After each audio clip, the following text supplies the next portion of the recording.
no Moodle para vocês. E aí vocês ficam com o conteúdo e fica tudo tranquilo, tá? Bom, vamos lá então. Depois dessa revisãozinha que a gente fez sobre o que nós trabalhamos até então na disciplina, o que nós vimos, nós vamos para os nossos slides sobre capacidade dos depósitos e layout do espaço físico, tá? Aí vocês vão dizer, professora, por que eu vou querer saber o que precisa para construir um depósito? Eu não sou engenheiro, não sou pedreiro, não sou arquiteto, não sou nada disso. Não são nada disso, mas são gestores. E os gestores... desculpa, eu só estava tapando a câmera, louca. Eles se envolvem diretamente com questões de planejamento estratégico, não é? O administrador ele não tem essa função de planejar, organizar, dirigir e controlar. Então, no momento em que eu tenho que elaborar ou construir um depósito, ou eu estou trabalhando numa empresa e ela está com um projeto de construção de ampliação ou construção de um depósito para armazenagem de matérias-primas, insumos ou produtos acabados, eu tenho que estar munido das ferramentas corretas, dos conhecimentos específicos que me possibilitem auxiliar na criação na criação desses armazéns, desses depósitos, tá? Pode ser chamado tanto de depósito quanto de armazém. A linguagem mais utilizada é armazém, tá? Então, na aula de hoje, nós vamos tratar do projeto de distribuição interna de um armazém. Elaborar o layout do armazém significa distribuir no espaço físico disponível as atividades operacionais. Quero ressaltar, né, a importância dessa distribuição, é o impacto que ela proporciona na produtividade. Então, no momento em que, lá na questão do meu depósito, da minha armazenagem, do meu armazém, onde eu tenho que gerir aquela situação ali de transferência de mercadorias, da recepção para armazenagem, ou então da armazenagem para a área de expedição, eu preciso ter toda uma questão logística, um entendimento de como funciona os momentos em que eu preciso fazer o giro da mercadoria. E esse giro de mercadoria, de um posto para outro, seja da recepção para armazenagem, ou da armazenagem para o estoque, ou do estoque para a expedição, eu preciso, tem um tempo específico, tem um giro específico de mercadorias, por exemplo, que é sazonal. Se eu lido com um estoque de roupas, de armazenagem de roupas, as roupas de verão, eu sempre tenho que manter elas, se a estação é primavera-verão, eu tenho que manter elas num determinado posicionamento mais próximo de onde vai estar sendo manipulados os produtos, e não as de inverno. E quando passar o tempo, né, e virar as estações, eu preciso fazer a transposição dessa mercadoria, armazenar em algum local do meu armazém que não é tão acessível e que eu não vou ter que ocupar esse espaço, frequentar esse espaço ali, né? Vocês podem ver, agora tem fotos aqui, onde vocês vão conseguir ver que o espaço, os corredores, né, as ruas que a gente chama, elas são muito estreitas para transitar entre um porta-pallets e outro, ou entre uma prateleira, né, e outra prateleira do armazém, que armazenam, que guardam esses produtos. Então, é necessário que eu tenha muito cuidado e tenha até mesmo a palavra seria um raciocínio lógico para esse processamento de todas esses insumos, tá? Vamos lá, então. Uma coisa que eu queria fazer uma observação é que sobre a grafia, né, da palavra layout. Então, a grafia utilizada aqui, escrita dessa maneira aqui, layout, bem aportuguesado, como a gente diz, ela é em substituição da palavra inglesa layout, e deriva da inserção da palavra no vocabulário ortográfico da língua portuguesa em 2004. Então, até então, nós utilizávamos, mesmo na língua portuguesa, a palavra layout na forma escrita em inglês. E, a partir de 2004, passou-se a aceitar a palavra layout, aportuguesada, digamos assim, né, na língua portuguesa, assim como vocês estão vendo, layout. Então, não está errado escrever desta forma, tá? Deixar bem claro. Pode usar a palavra em inglês? Pode usar, não tem problema nenhum. Mas pode ser qualquer um dos dois. Os dois são aceitos, tá? Não está errado escrever em português. É importante trazer isso, tá? E eu utilizei bem em português, tá?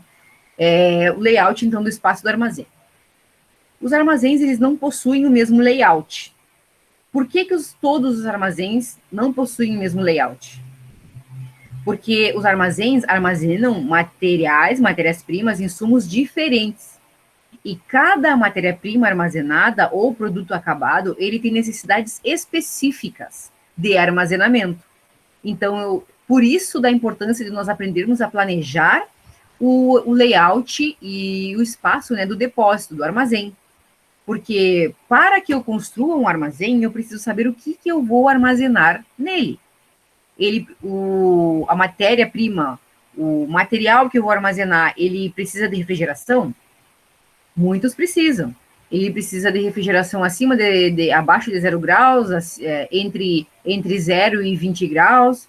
Qual é a necessidade que meu produto, ou não precisa de refrigeração, não tem problema, eu posso armazenar tranquilamente, em temperatura ambiente. Então, tudo isso eu preciso observar. Detalhes como, por exemplo, são peças de roupa, são bijuterias, são peças pequenas, são caixinhas pequenas, são caneta, lápis, são coisas que são itens pequenos e volumosos e soltos que eu preciso ter um determinado tipo de embalagem. Que tipo de embalagem eu vou precisar? Caixas de papelão? Vou precisar de pallets? Então, tudo isso é necessário observar previamente no momento de que eu estou planejando a estrutura do meu armazém. Então, por isso a gente tem essas necessidades de observar isso. Então, armazéns com construções idênticas de uma mesma empresa possuem layouts internos diferenciados. Também tem isso. Eu posso ter de uma mesma empresa layouts internos diferenciados, porque o layout ele não está de acordo com a empresa, e sim com a necessidade do produto que eu estou armazenando. Esse é o foco, sempre o produto que eu vou armazenar.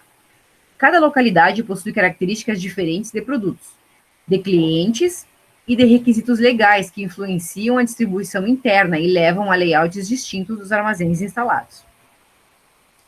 Ai, pessoal, não botei a foto aqui, eu me esqueci. Desculpe, tá só o vaziozinho. Então, layout do espaço do armazém. Né?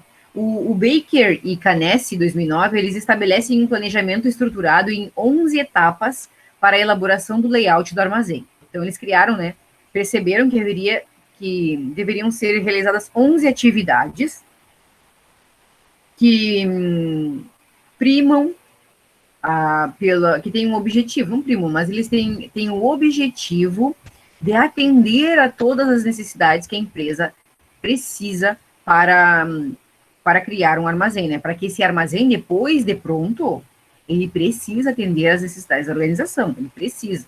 E vocês viram na última aula a questão até mesmo do piso, né? Do piso suportar o peso dos produtos que serão colocados ali dentro daquele armazém. Então, para determinados tipos de produtos, eu tenho um cálculo de quanto da porcentagem, né, da equivalência de cimento e areia que eu preciso fazer, o concreto para fazer o chão do meu armazém.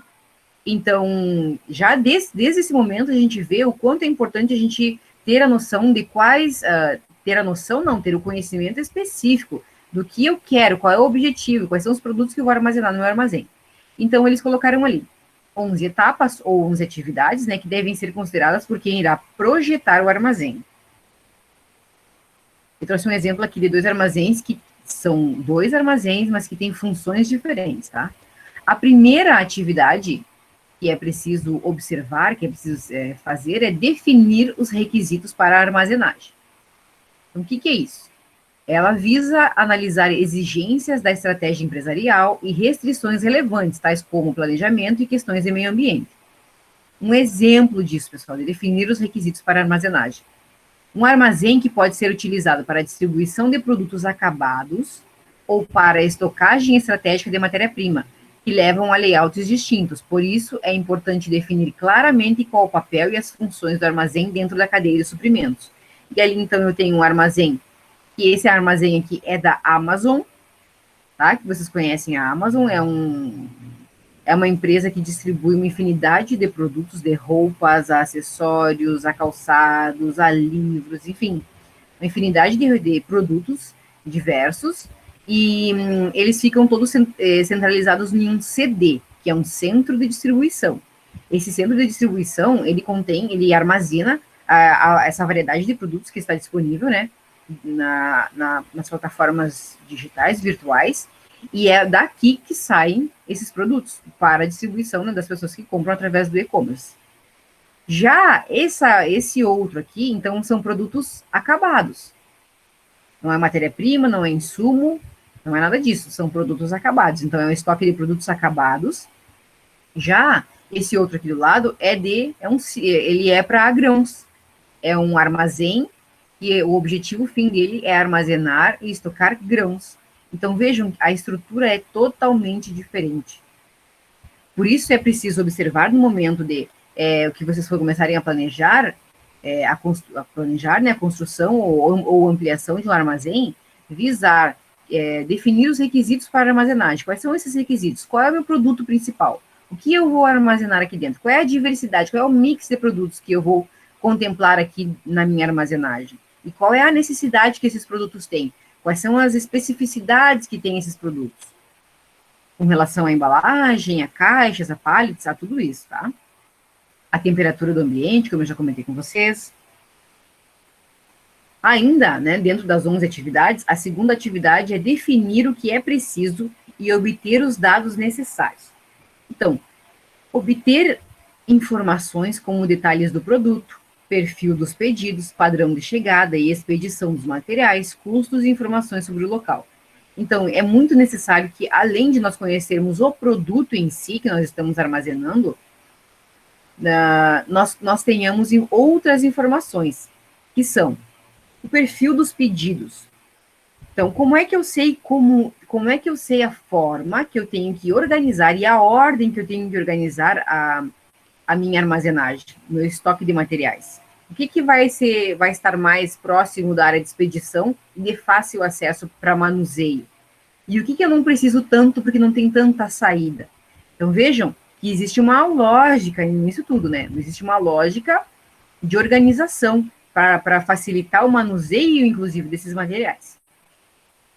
Padrão de chegada, ou seja, quando é que eu tenho recebimento desses, quando é que chega esses materiais para armazenagem? Então, eu preciso ter um organograma, preciso ter um cronograma específico dessas chegadas, para que eu possa já estar preparado para fazer a recepção desses insumos, desses produtos, e a organização deles. A mesma coisa é a expedição, tá? Que mais, pessoal? Ali, analisar os dados obtidos. Então, a partir do momento em que eu tenho esses dados, eu consigo essas informações, esses dados, que depois vão virar informações, né? Eu começo a analisá-los. Primeiro, aqui nessa definir o que é preciso e obter os dados, é só obter esses dados. É obter, e muitas vezes, claro, empresas de grande porte que necessitam de armazenagem, elas vão ter, né, um sistema ERP que vai possibilitar que essas informações cheguem mais facilmente. Mas vai ter empresas que não têm todo esse sistema e que elas vão precisar, de fato, daquela pessoa que vai dizer, que vai ter anotado, e aí vocês vão precisar processar esses dados, tá? Então, depois que vocês processarem isso, quando a gente processa os dados, a gente obtém uma informação. E aí eu vou analisar nesses dados obtidos, vou analisar as informações, estabelecendo o perfil do pedido, que é um exemplo, né? Embalagens, se ele vai ser paletizado ou não, qual é o mix de produtos, quais são as linhas que eu tenho por pedido, tá? A característica dos itens também, que são itens mais pedidos, variações de demanda. Deixa eu ver se vocês escreveram alguma coisa no chat ali, porque eu não enxergo o chat, né? Então vocês estão... Será que o pessoal lá conseguiu acessar?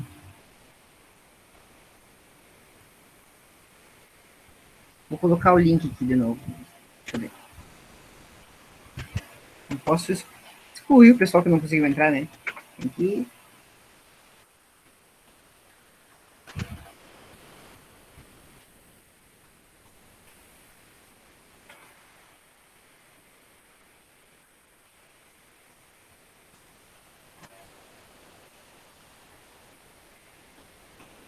Bom, vamos seguindo.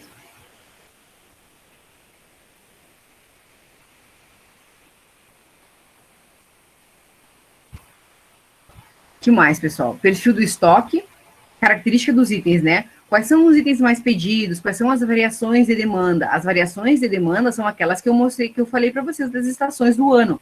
Eu tenho variações de demanda no sentido de roupas, por exemplo, onde eu tenho roupas de primavera-verão, tenho armazenagem de roupas de inverno, outono e inverno.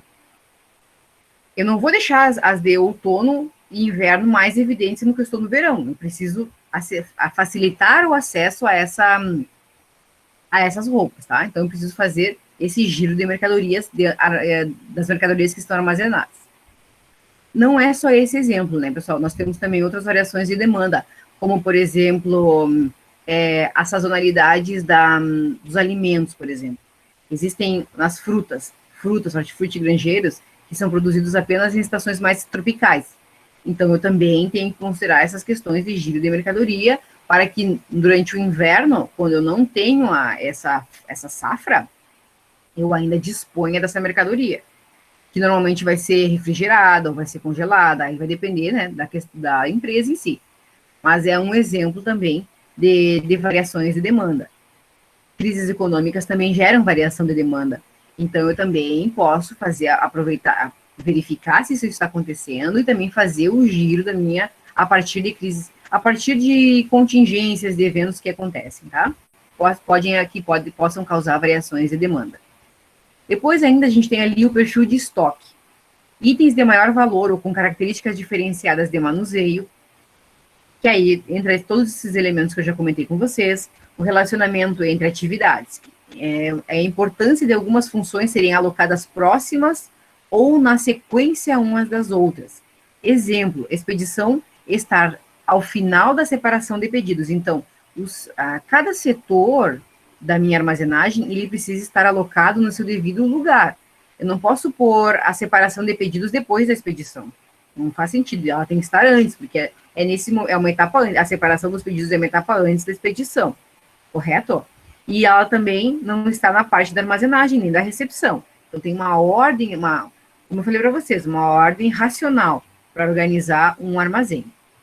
Que é a ordem que vai acontecendo a separação dos pedidos, enfim, todas as etapas, né, do processamento do funcionamento desse armazém.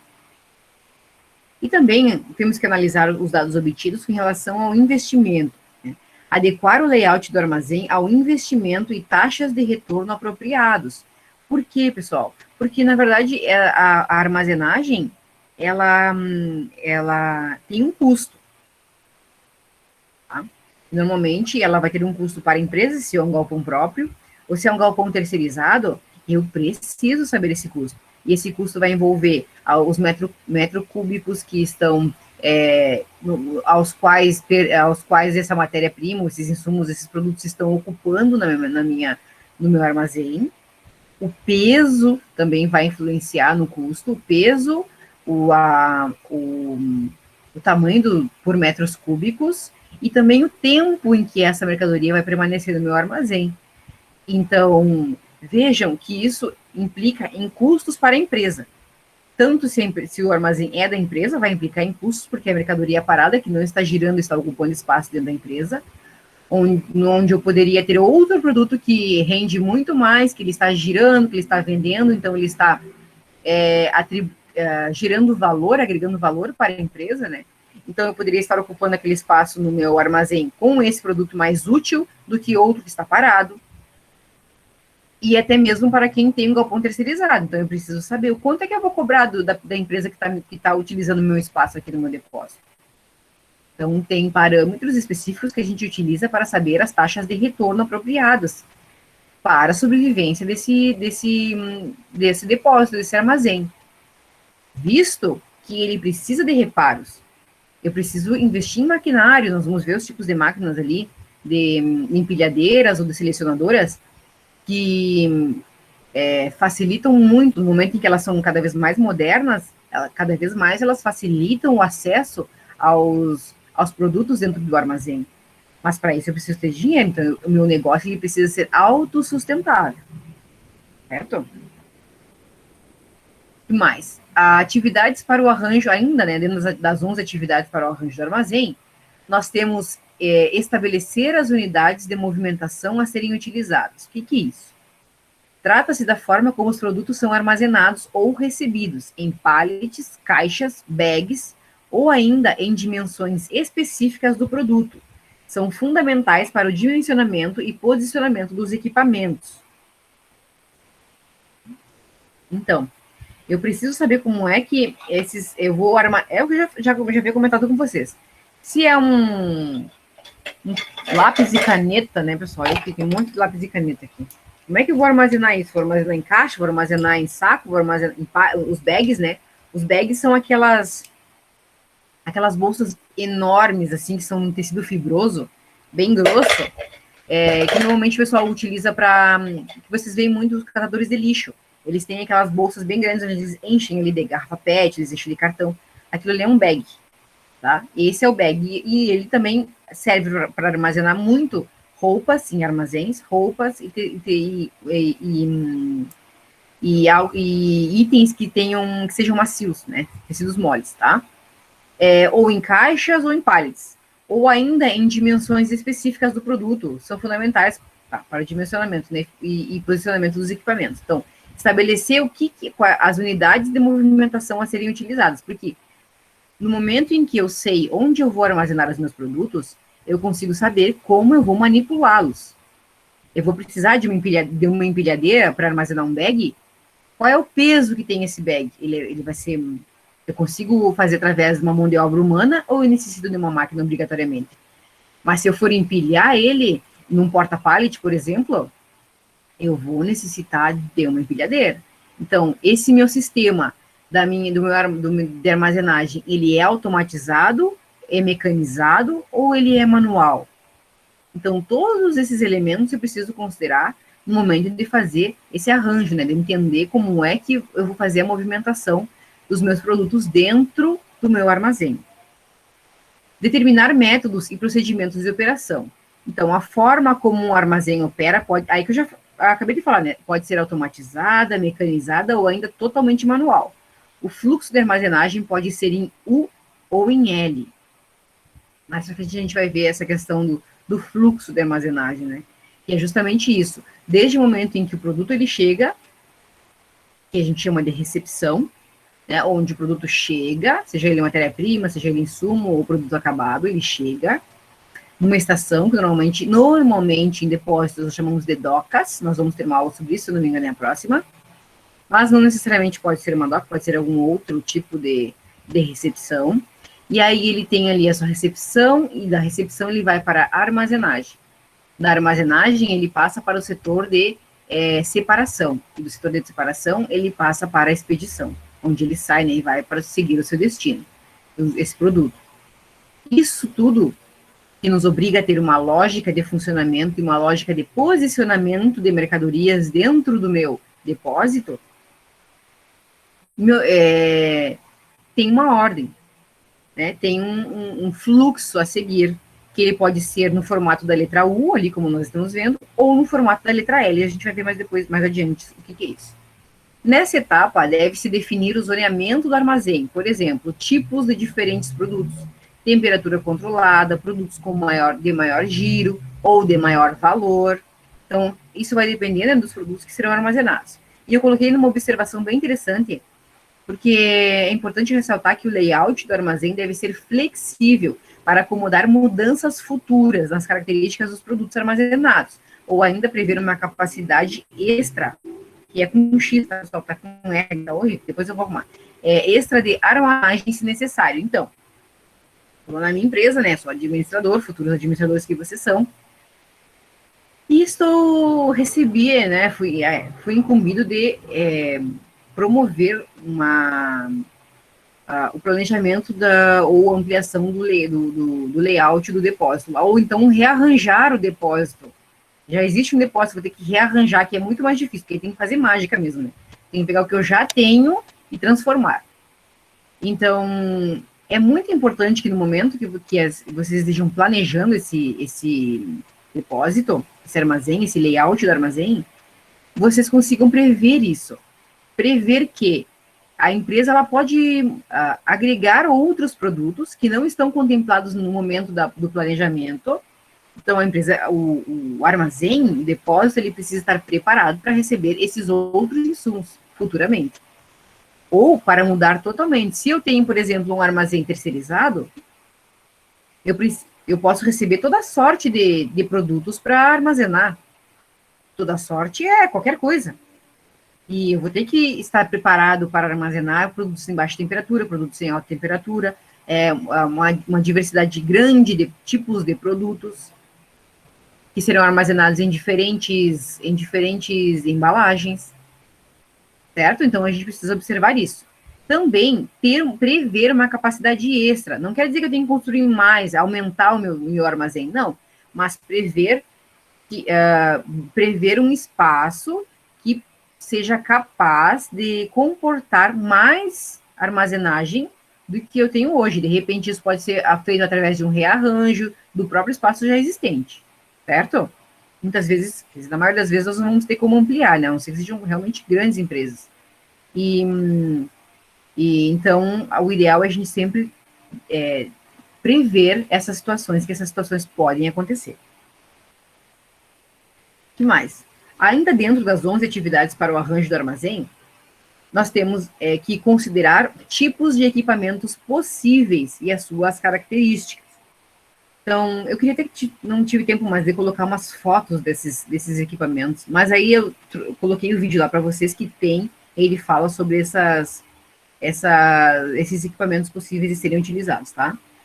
Então, faz-se necessário também definir os equipamentos de armazém e movimentação a serem utilizados, principalmente em função das características dos equipamentos, dos espaços requeridos e, consequentemente, da relação custo-benefício proporcionada por cada um dos equipamentos. Entre os possíveis equipamentos destacam-se, aí tem uma lista aqui, né? Empilhadeiras ou selecionadora de pedidos, paleteiras, que são os porta-pallets, manuais ou elétricas, rebocadoras, carrinhos manuais, pontes rolantes, que é aquelas que a gente vê que são vários roletes, assim, que é uma esteira e ela se movimenta através de roletes, tá? São as pontes rolantes, os porta-pallets, cantilevers, estantes e prateleiras, caixas bins, drive-ins, racks e estruturas autoportantes. Então, isso tudo, esses tipos de equipamentos possíveis, eu vou começar a pensar sobre quais eu vou necessitar no meu depósito, no armazém, e eu vou analisar muito bem antes de verificar, porque não é só antes de investir, né, nesses equipamentos, porque eu preciso saber muito bem qual é o produto que eu vou trabalhar e qual é a necessidade que eu tenho e relacionar isso, né, numa relação que está falando ali, custo-benefício. Então, de fato, para o meu produto, é necessário que eu tenha X equipamento, que eu tenha uma empilhadeira, que eu tenha uma selecionadora de pedidos, que vai demandar um alto valor, um alto investimento, ou eu consigo fazer isso com um rebocador, por exemplo, com carrinhos manuais. Então, isso a gente vai observando, né, quais são as necessidades que eu tenho adequadas ao porte da minha empresa, adequadas às necessidades da minha empresa, adequadas aos produtos que eu tenho armazenados. Mais. Atividades para o arranjo do armazém, ainda dentro das 11 atividades, a gente tem a armazenagem de pallets. Um fator muito importante na análise, pessoal, dos pallets na análise, né, do arranjo, do layout de um armazém, se esse armazém ele vai utilizar pallets ou não. Vocês sabem o que é pallets, né, pessoal? É aquele lastro de madeira, né? Meu Deus. Mas é um lastro de madeira bem grosso, e normalmente é utilizado para carregar uma grande quantidade de produtos. Ou a gente acha muito assim, quem lida com obra, os tijolos vêm todos assim em pallets. Aí é um packet, não, que chama. Ele vem todo assim envolto com uma fita, um papel filme, ele vem todo embalado assim, tudo junto. Então o pallet ele precisa ter uma padronização específica que suporte o peso das mercadorias. Não posso fazer um pallet para a minha empresa com, sei lá, com madeira de forrinho de teto. Não dá. Ele precisa ser uma madeira resistente e bem, ele tem padrões específicos que nós vamos ver agora, tá? Que sejam capazes de suportar o peso das mercadorias. Então, o pallet, que é o formato, o modelo PBR, tá? É uma especificação que foi feita pela Associação Brasileira dos Supermercados, a ABRAS, que diz que os pallets, eles têm que ter uma padronização de tamanho de 1 metro por 1,20. Esses pallets fora desse padrão podem ser utilizados para produtos especiais, mas sempre que possível devem ser utilizados pallets nas dimensões padronizadas. Por que eu preciso usar um pallet na dimensão padronizada? Porque o meu porta-pallet, ele já vem com as especificações para essa medida. Ela não é universal, né, mas é uma medida praticamente muito difundida. Então, até mesmo as máquinas, as empilhadeiras que vão ser utilizadas para manusear esses pallets, elas também já vêm com um determinado padrão ali de tamanho para fazer justamente essa atividade. Então, é muito interessante que, se forem adquirir, né, os pallets que sejam dentro da padronização para que ele possa ficar o mais adequado possível. E também a gente vai ver pelas caixas, né, pelas embalagens, que elas também são adequadas para esse tamanho. E a carga do pallet influencia a movimentação de materiais. Quanto maior a carga, menor o custo para a empresa. Então, quanto maior a carga, menor o custo de movimentação, né, por quilograma, especialmente para mercadorias de maior densidade. Lembram? Quais são os critérios que nós utilizamos para estipular os custos dessa matéria, desse produto armazenado? O tempo que ele permanece no depósito, os metros cúbicos que ele ocupa e o peso.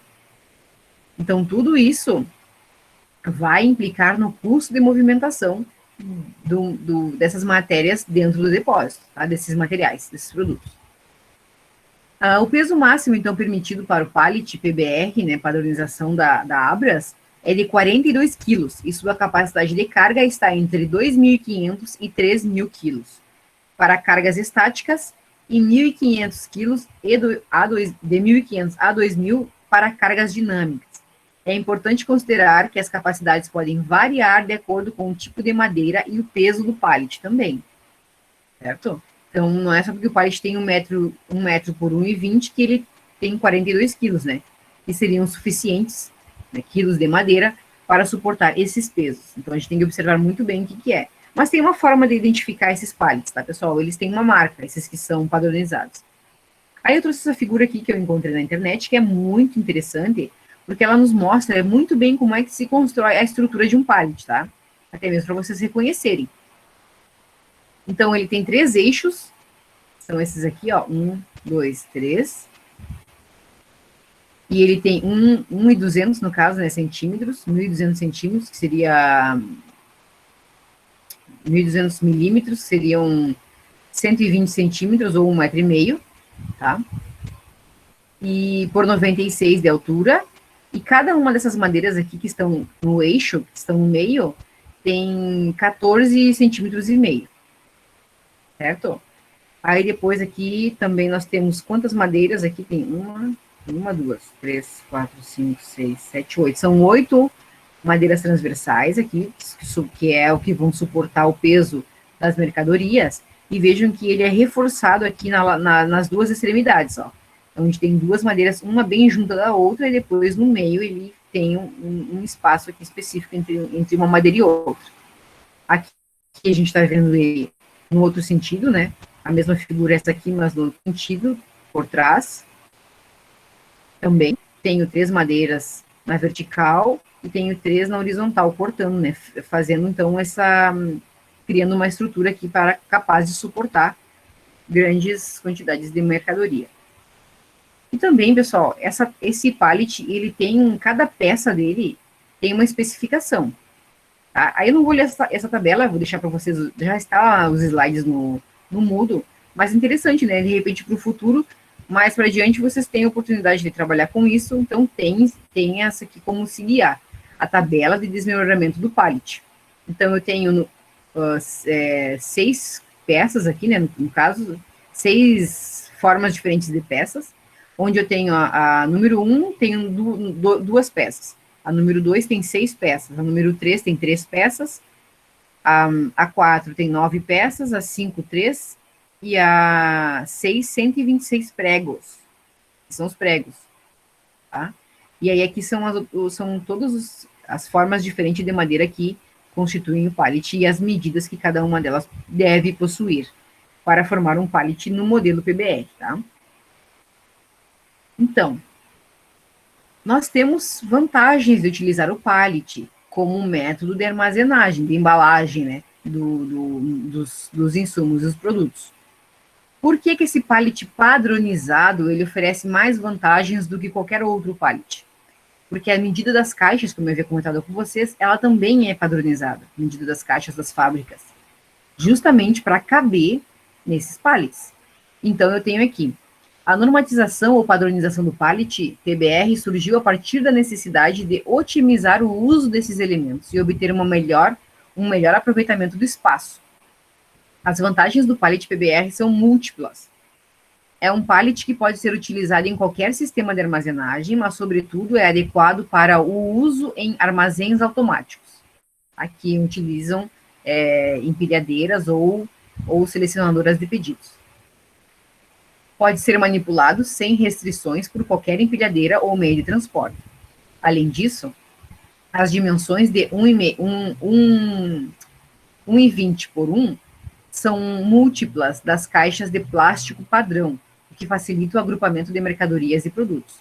As caixas de plástico e papelão mais utilizadas apresentam dimensões submúltiplas, ou seja, eu consigo utilizar, dependendo do tamanho da caixa, elas são padronizadas, né, por múltiplos delas mesmas. Então, eu posso, em um pallet de 1 por 1,20, eu posso armazenar 2 caixas de tamanho padrão, eu posso utilizar 4 caixas de tamanho padrão, ou eu posso ainda utilizar 8 caixas, mas isso em um lance, né, pessoal? Em um lance de mercadorias, porque os pallets, eles são empilhados. Por isso, muitas vezes a gente observa nas caixas, né, empilhar no máximo 8 caixas, empilhar no máximo 6. Isso vai depender do peso do produto que tem dentro da caixa, da capacidade da embalagem de aguentar o empilhamento, tá? Então, vejam que as caixas de papelão e de plástico, aquelas de armazenagem que são furadinhas, sabe, que eles utilizam para carregar fruta, por exemplo, e não só fruta, né, estou dando um exemplo aqui, elas já vêm em tamanhos padronizados, justamente para serem armazenadas e organizadas nesses pallets.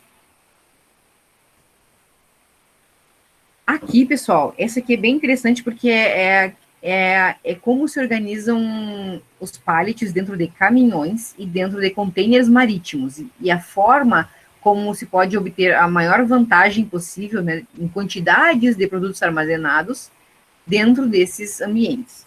Deixa eu só, antes, eu só dar uma olhadinha ali que se você escrever alguma coisa. Sim, até fazem camas de pallets. Será que o pessoal conseguiu acessar?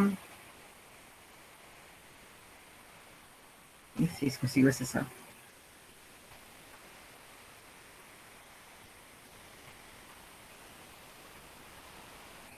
Só para saber, né, se o pessoal conseguiu acessar ou não. Realmente, eles fazem camas, fazem tudo de pallet hoje em dia. Eles fazem sofá, mesa, banquinho. Não respondeu ainda. Fazem uma infinidade de coisas com a madeira do pallet, né?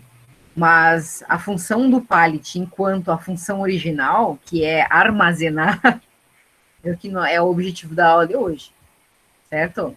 Então a gente começa a olhar o pallet não mais como sofá, porque para nós, na verdade, enquanto usuário, enquanto cliente, consumidor, não tem muita função, né? Mas enquanto empresa, enquanto empresas que demandam uma série de movimentações de materiais, matérias-primas e insumos, sim, são essenciais e muito necessários.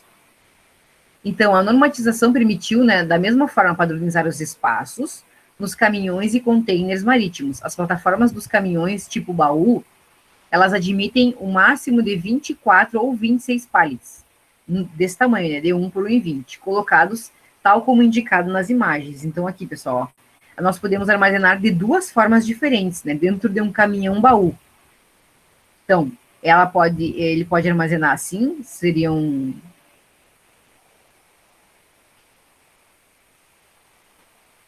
26 pallets, se for um do lado do outro, assim, nesse sentido. Ou eu posso armazenar 24 pallets, sendo que eles, nesse outro subconjunto aqui, né? Até vou dividir aqui, ó, pra gente ver que não é a mesma coisa. Esse aqui é um, esse aqui é um,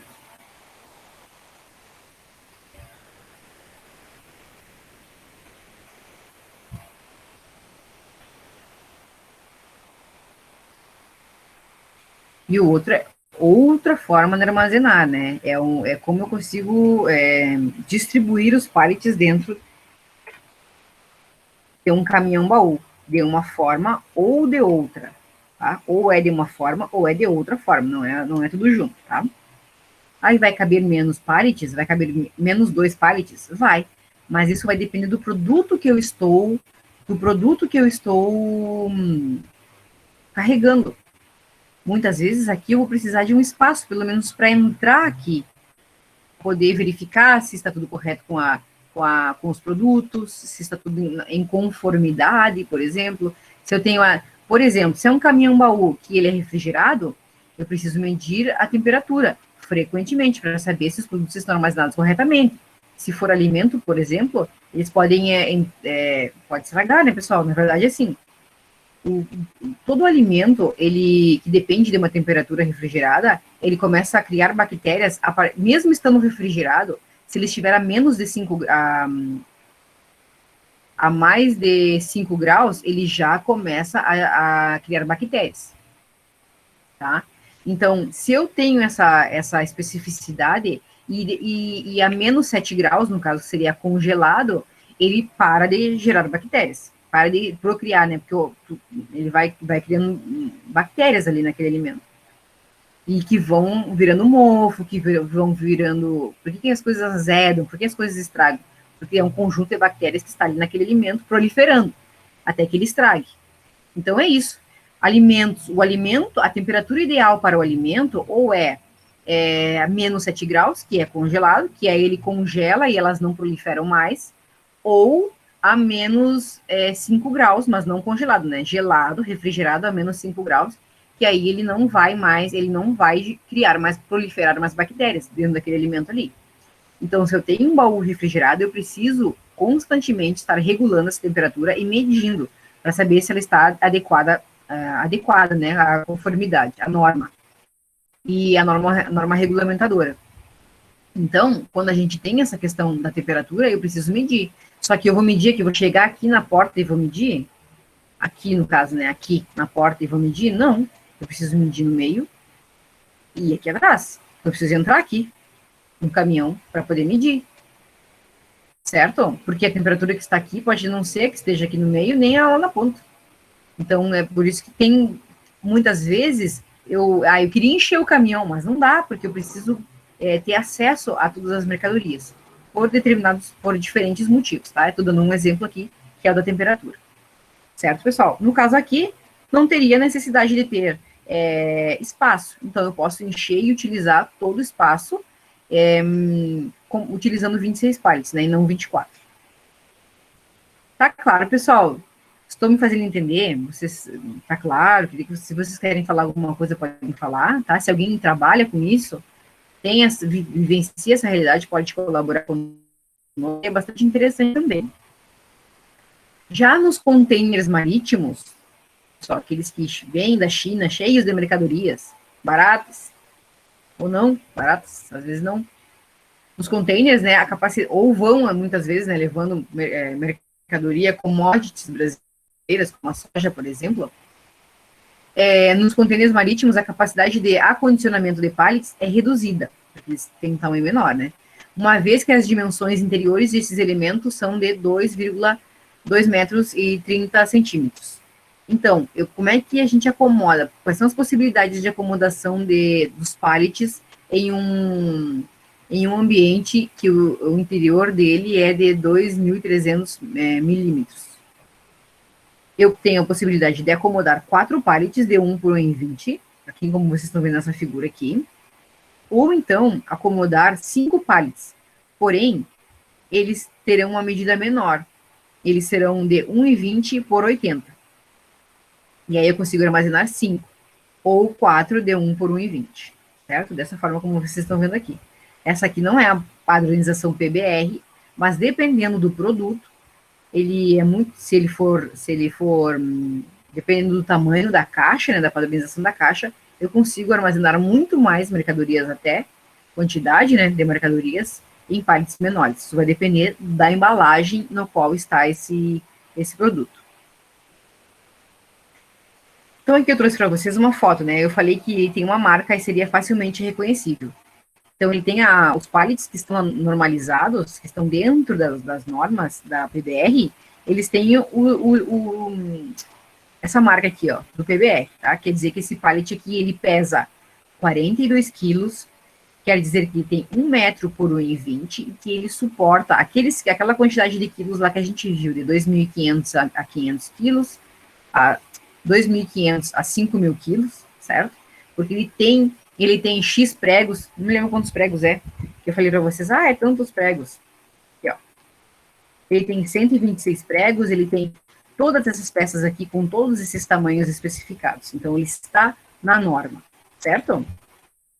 Então, os pallets do PBR são pallets tipo 1, de 1 por 1,200, 1,20, construídos com determinados critérios de qualidade. Um aspecto importante dos pallets PBR é a existência de chanfros nos nos 4 cantos e nas arestas superiores da base biselada para facilitar a sua extração. O que são esses chanfros? É esse pedacinho de madeira aqui, pessoal, que faz com que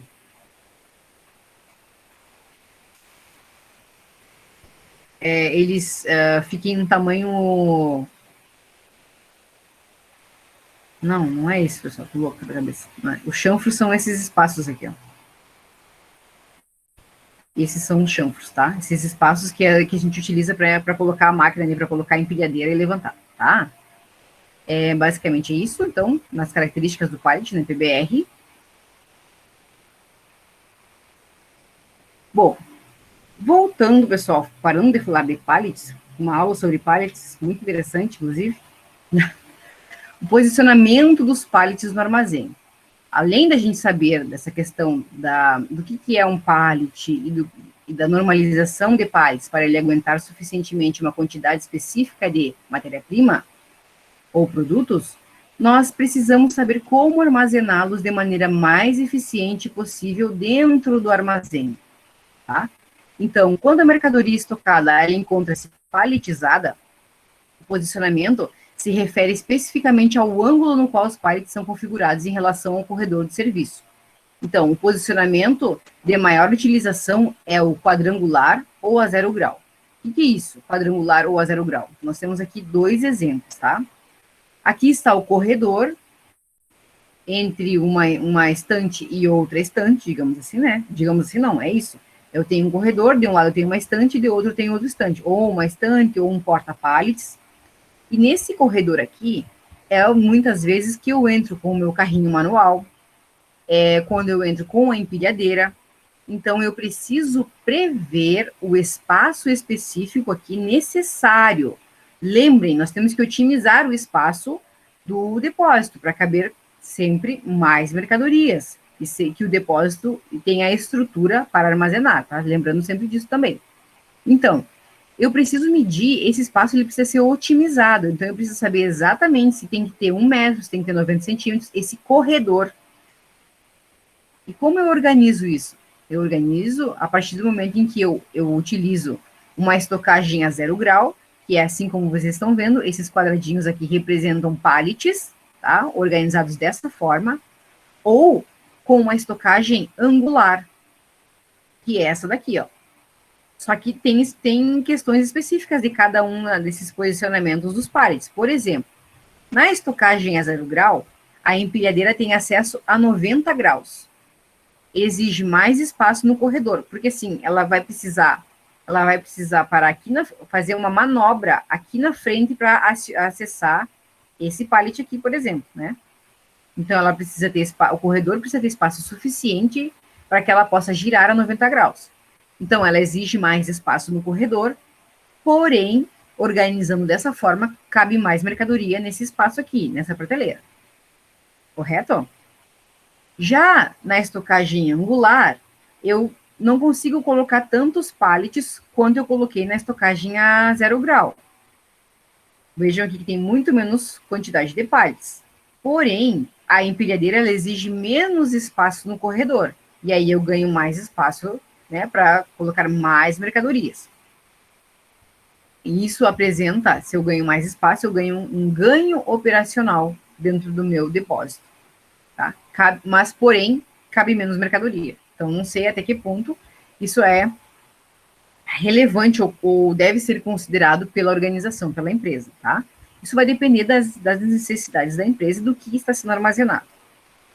Então, basicamente é isso aqui, pessoal. Por isso a gente precisa verificar muito bem como nós vamos. E também a questão de considerar os equipamentos que nós temos. Porque existem empilhadeiras hoje que elas giram no próprio eixo. Então, elas são tão... como eu vou dizer? Não é finas, mas elas são enxutas, que elas quase não ocupam espaço. Elas ocupariam, pelo menos, muito menos espaço do que eu necessitaria para acessar aqui esse corredor a 90 graus. Então, por isso eu preciso considerar o tamanho que eu tenho do meu depósito, eu preciso considerar o maquinário e os equipamentos que eu tenho, para, então, calcular essa distância de uma prateleira para outra, né, do meu corredor. Certo? Então, relação entre manuseio e layout. Aí é que tá, né? Isso nos leva a uma relação entre manuseio, que é manipular, né, fazer o giro dos produtos dentro do meu depósito, e o layout, se eles estão apropriados, né? Se eles estão adequados às minhas necessidades. Então, eu tenho o Bauer, Sox e Kloss, que são autores de logística, escrevem muitos livros sobre isso, e autores, assim, bem interessantes de procurar referências sobre eles, são muito bons. Eles apresentam duas sugestões de sistemas de manuseio de materiais com o respectivo layout, tá? É o layout A e o layout B. E são duas sugestões, não quer dizer que sejam as únicas que existem, tá? Mas eles dão essa ideia de dois modelos. Já vai acabar, tá, pessoal? São 10 horas já. Me perdi. Eles trazem esses dois modelos que utilizam empilhadeiras para movimentações e recebimento e armazenagem. E carrinhos e prateleiras mecânicas para separação de pedidos. Supõe-se que os produtos são adequados. Tá. Então, para esses modelos, né, o layout A e o layout B, supõe-se que os produtos são adequados às operações paletizadas. Então, esse modelo aqui, essa criação desse modelo que eles fizeram é para produtos paletizados, não é para outros produtos, por exemplo, produtos em bag, produtos em caixas, tá? É para produtos paletizados, com um layout simplificado, sem área de escritórios, áreas especiais ou outros detalhes, por exemplo, banheiro, área da Receita Federal, outras áreas que vão existir dentro do depósito, como, por exemplo, vestiário, refeitório, são itens que compõem um depósito, mas não estão aqui nesses exemplos porque não tem necessidade. O que nós queremos evidenciar nesses exemplos é o manuseio das mercadorias e o layout desses espaços específicos onde esses produtos estão armazenados. Então, no layout A, que é esse layout aqui, ó, vejam, eu tenho uma área de recebimento, como eu havia comentado com vocês, recebimento, e tem as setas. O que representam essas setas? Representam o fluxo. Lembra que eu falei para vocês que existe um fluxo que deve ser racional e organizado? É isso que ele nos traz aqui. Então, eu tenho a área de recebimento, depois do recebimento, os produtos vão para a área de armazenagem, seria todo esse espaço aqui. Depois disso, eles vão para a área de separação de pedidos até a expedição novamente. Correto? Então, nesse layout, os produtos são agrupados numa área específica do armazém, para a separação, e o seu objetivo é encurtar a distância que os separadores dos pedidos devem cobrir ao executar o seu trabalho. Os separadores de pedidos são aquelas pessoas, normalmente as pessoas que vão manipular as empilhadeiras, ou se eu utilizo manipulação manual, são as pessoas mesmo que vão procurar manualmente os produtos e então destinar para a expedição. Então, são os separadores de pedidos, tá? A área de separação é complementada com uma área de armazenagem. Então, aqui a área de separação, onde os produtos são organizados a partir desse fluxo aqui mesmo, ó, de entrada aqui, de circulação dos produtos nesse sentido. Quando os produtos chegam, são conferidos, se necessário, paletizados e colocados na área da armazenagem. A área de separação é ressuprida pela área de armazenagem na medida da necessidade. Então, as setas, elas indicam a direção do fluxo de movimentação dos produtos, que os produtos devem seguir, certo? A mesma questão é o layout B, só que ele traz uma outra estrutura, tá? Uma estrutura de linha mecanizada e de movimento contínuo. A área especial de separação é omitida, tá? Então, nós não temos aqui uma área para separação de pedidos. É feita diretamente na linha mecanizada. Certo, pessoal? Então, aqui não tem como aqui o exemplo anterior, eu tenho uma área para armazenagem e uma área para separação de pedidos. Já que no layout B, eu não tenho essa área para separação de pedidos. Por quê? A separação de pedidos, ela é realizada na esteira. Lembram que eu falei aqui que ela é uma linha mecanizada? Então, ela aqui, os produtos, eles estão aqui na área de armazenagem, eles são atirados aqui, né, eles colocam aqui na esteira e ele vem percorrendo os espaços. E aqui nesse espaço mecanizado é que é realizado a separação desses pedidos até a área da expedição novamente, certo? Então, a desvantagem de uma linha mecanizada fixa é o fato de que ela se move por todos os produtos com a mesma frequência e a mesma velocidade, não considerando a necessidade específica, né, de cada produto em si. Mas ela tem um ponto positivo, que é a agilidade na separação desses produtos. Por fim, pessoal, nós temos as atividades, aí, né, a última, né, a atividade para o arranjo do armazém, que são 11, o dimensionamento dos corredores. Eu já havia comentado com vocês ali a questão da importância, né, de nós sabermos qual é a medida correta que deve ser disponibilizada para os corredores, para não ocupar espaço demais, e nem de menos que não se possa transitar entre esses corredores e acessar os produtos nas prateleiras. Então, os corredores do armazém, eles são dimensionados com base nos requisitos dos equipamentos de movimentação. Então, para definir o tamanho do meu corredor, eu preciso olhar para os meus equipamentos de movimentação, especialmente o raio do giro da empilhadeira necessário para armazenar os materiais na posição de estocagem. Então, esses equipamentos, eles podem ser pantográficos ou com garfo posicionado a 90 graus, em relação à torre. Agora a gente vai ver o que é isso, conforme as figuras a seguir. Então, é isso, pessoal. Aqui, ó, é uma empilhadeira pantográfica, tá? Que ela, isso aqui, esses braços aqui, eles são alocados ali nos pallets, eles levantam aquele conjunto, né, de mercadorias ali, os pallets, para cima, numa posição vertical, né? Para cima, para baixo, para cima e para baixo.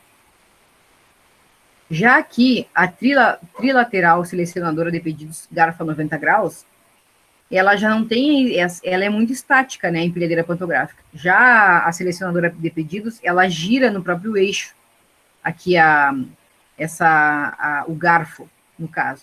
Então, possibilita uma variedade muito maior de acesso às prateleiras, que estão sempre nas laterais, né, da empilhadeira. Então, a empilhadeira, ela sempre precisa fazer um movimento de 90 graus para acessar. Já com com o garfo a 90 graus, não é necessário esse movimento, o que possibilita economizar bastante espaço no corredor de um depósito. E aí, pessoal, a gente tem a largura necessária, né, de corredores, conforme o tipo de equipamento de movimentação. Então, vocês não precisam medir, já tem uma padronização específica para isso.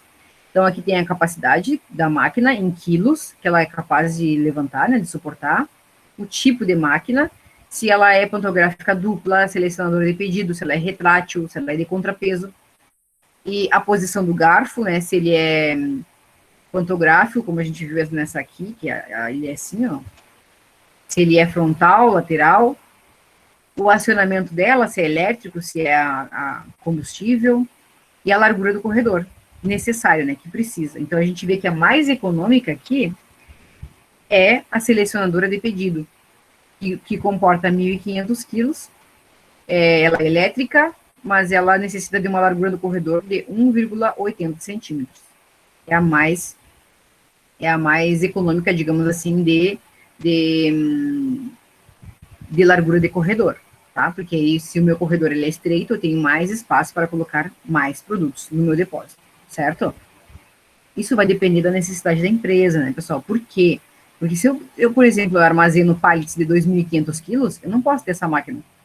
Eu vou ter que ter uma empilhadeira retrátil, frontal, elétrica, e o meu corredor vai ter que ser 2,2 metros e 90 centímetros, quase 3 metros. Então, isso varia muito, tá? Não existe uma receita pronta.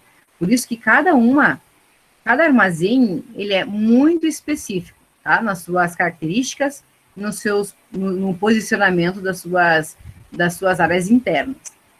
Outra coisa importante de destacar são as rotas de fuga nos corredores, tá? Em casos de incêndio, tá, pessoal? Então, as rotas, nós temos que fazer essa previsão, né, de rotas de fuga para casos de incêndio. O comprimento máximo recomendado para os corredores com barreiras físicas que impeçam a fuga sem saída é de 10 metros. Então, no caso aqui do primeiro, ó, eu tenho um formato de U, né, que eu havia comentado com vocês lá. O corredor, ele tem formato de U, então eu tenho prateleiras aqui, mas eu tenho uma barreira física. Não tem como sair por esse lado. E aqui tem uma prateleira cheia de mercadoria, não posso atravessar. Então, a quantidade, né, o tamanho recomendado para esse tipo de corredor é de 10 metros, para dar a possibilidade, né, da pessoa fazer a volta aqui e conseguir fugir. Depois, se o corredor, essa distância é reduzida para 5 metros em caso de armazenagem de produtos perigosos. Tá? E o comprimento máximo do corredor, então, é igual a 10 ou 5 metros em caso de produtos perigosos. Mesma questão. Mesmo se ele não... Aqui também ele tem barreiras físicas, pessoal. Aqui não tem saída, ó. Tá? Esse exemplo aqui que não tem saída, então ele tem que correr somente para um lado.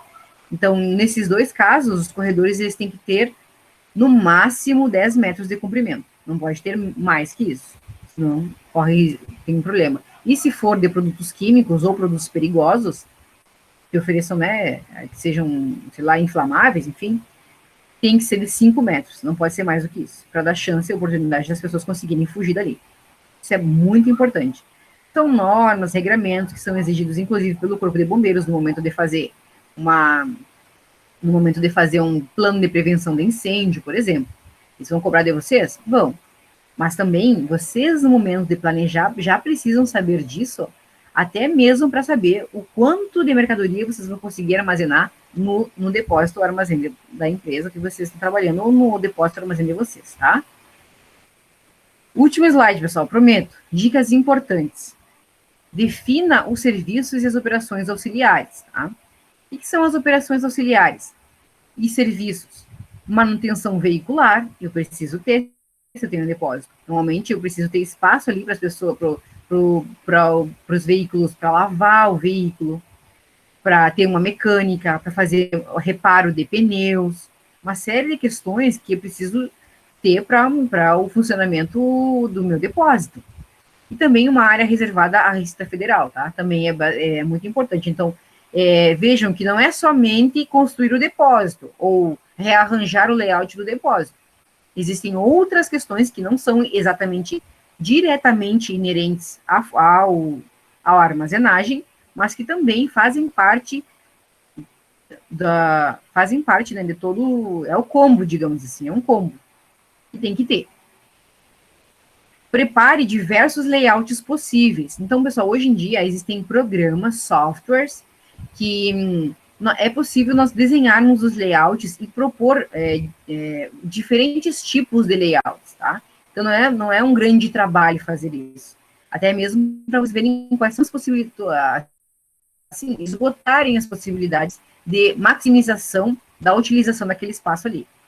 Avalie e analise as alternativas. Então, se eu tenho diversos layouts que eu posso escolher, eu consigo analisar as alternativas daquilo que é mais necessário, mais plausível para as minhas necessidades da minha empresa. E aí, então, a partir disso, vocês vão conseguir identificar o projeto preferido de vocês para layout e rearranjo de armazenagem, né, dos depósitos. Certo, pessoal? Era isso por hoje. Muito obrigada. Eu espero que vocês tenham aproveitado a aula de hoje. É bastante coisa mesmo, mas É necessário, pessoal, é necessário a gente trabalhar isso. E o universo além daquilo que a gente vive, tá? Porque assim, ó, a minha disciplina ela é muito ingrata. Eu costumo dizer que ela é ingrata porque ela não é um empreendedorismo que a gente faz plano de negócio, que a gente faz as coisas acontecer.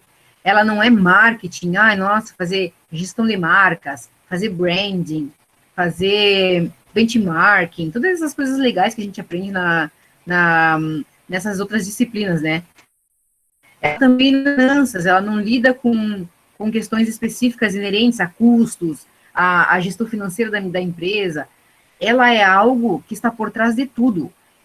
Ela mas que sem ela nós não teríamos a organização que nós temos hoje. Imaginem um supermercado sem gestão de armazenagem, pessoal. Olha um exemplo mais básico, é um supermercado que a gente frequenta quase todo dia. Eles ali têm uma série de prateleiras de produtos perecíveis que eles precisam ter toda uma questão logística para que aquele produto, que aí vai entrar questões de gestão de custos, como, por exemplo, PEPs, UEPs, custo médio ponderado, né? Lembram? Ou FIFO e LIFO, que é o primeiro que entra, primeiro que sai, ou o primeiro que entra, último que sai. Então, ou o último que entra, primeiro que sai, coisa assim. Isso é uma lógica que a gente precisa muito utilizar dentro da gestão de armazenagem. O meu produto ele é perecível? Quais são as necessidades do meu produto? Como é que eu preciso fazer para ele girar e, ao mesmo tempo, eu não demorar muito nessa manutenção desse giro desse produto? Porque o tempo, lembrem que os custos, eles estão atrelados também, os custos de armazenagem estão atrelados ao tempo que eu tenho de manuseio desse produto dentro do meu depósito. Então, o operador da empilhadeira, ele gasta combustível ou eletricidade ali, né, se for elétrica ou se for utilizado combustível na empilhadeira, ele está ali desempenhando uma função, gerando custo para a empresa. Então, quanto mais tempo ele demora para movimentar esses produtos dentro do depósito, está me gerando, ele aumenta, ele eleva os custos das mercadorias ali dentro. Então, é por isso que eu preciso arranjar, é preciso saber muito bem o que fazer e como fazer na manipulação das mercadorias dentro de um depósito. E aí eu trouxe exemplos para vocês aqui de grandes depósitos, do depósito da Amazon, do depósito dali de grãos, né, que eu digo commodities, mas são grãos, pode ser trigo, pode ser milho, enfim, qualquer coisa. Mas isso existe na pequena empresa também, em uma escala muito menor, mas também existe. Aí vocês vão ver ali, por exemplo, em pequenas empresas do comércio, as pessoas precisam ter noções de fazer o giro das suas mercadorias, de fazer isso também, essa mercadoria que está lá na prateleira, ela não está especificamente num depósito enorme, estocado, mas ela está na prateleira. Isso também é estoque, e ela está também gerando custo para a empresa quando ela não vende aquela mercadoria. Então, é uma escala muito menor, mas a realidade, a teoria, ela se aplica também, certo? Não só em questão de custos, mas também em questão de gerenciamento dessa matéria-prima. Por exemplo, uma padaria pequena, ela compra uma farinha em grande quantidade para ir utilizando, porque a matéria-prima principal de uma padaria, ela é farinha. Mas se eu não souber racionalizar esse uso e usar primeiro a farinha que eu já tinha e depois a que chegou, e depois eu começar a utilizar a que chegou depois, eu vou sempre utilizar a farinha nova e a velha vai ficando lá. E a velha vai perecendo, vai estragando, vai criando bichinhos, vai ficando inutilizável. Então eu tenho perda de mercadoria por não saber gerenciar um lote de farinha. Vejam como não se aplica só a grandes empresas, né? Porque eu sei que tem muita gente que diz assim, mas eu não tenho o objetivo de trabalhar em grandes empresas, que de repente tenham isso. A gente nunca sabe onde a gente vai estar e nunca sabe, assim, o futuro, né? Então, é muito bom a gente estar preparado. Eu quero que vocês aproveitem essa disciplina para se inteirar mais sobre essa universos diferentes, assim, ampliar os horizontes, né?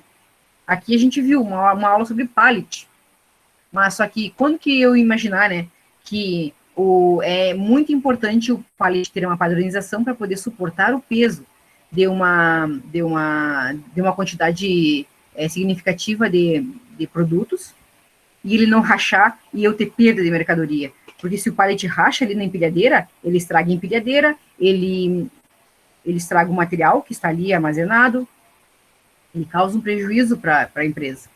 Então, é uma série de coisas que a gente vai construindo, né, na nossa mente, do quanto é importante a questão da gestão estratégica da armazenagem. E no momento em que nós conseguimos conceber isso e entender da importância, a gente vai construindo a ideia que nós temos sobre logística em si. Tá, pessoal? Por hoje era isso, então. Não sei se alguém quer falar alguma coisa. Querem falar alguma coisa? Querem fazer alguma pergunta? Os slides estão lá no Moodle, e eu também já tenho alguns vídeos lá que complementam tudo isso que eu falei hoje, com diversos exemplos mesmo, né? Exemplo de empilhadeira, exemplo de manuseio de matéria-prima no depósito. Certo, pessoal? Então é isso. Vou cancelar a gravação aqui. Uma boa noite para todo mundo. E até a nossa próxima aula, tá?